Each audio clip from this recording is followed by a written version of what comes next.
और ये नेपाल से, और इसके वजह से इसको बहुत गालियां गलौज भी दुनिया कुछ लोग कर रहे हैं।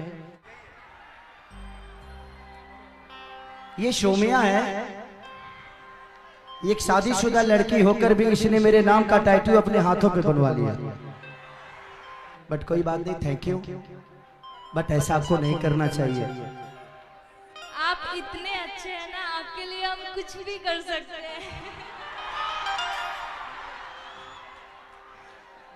हमको इससे पहले आप जो नेपाल आए थे बहुत बुरा लगा था जो हुआ, और अभी देखिए कितना प्यार करने वाले हैं आपको, और आपके जैसा कोई नहीं है मेरे नजर में तो।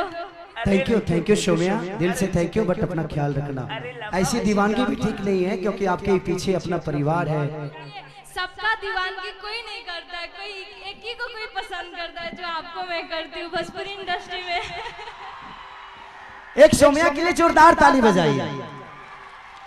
ये मेरे से मिलने में पिछली शो में आई थी, लेकिन मैं मिल नहीं पाया, बहुत ज्यादा प्रॉब्लम था। लेकिन आज मैं इससे मिला, इसका वीडियो किसी ने मुझे भेजा था। ये रो रो के अपना टैटू बनवा रही थी, लेकिन बट कोई थैंक यू सो मच शोमिया, दिल से थैंक यू।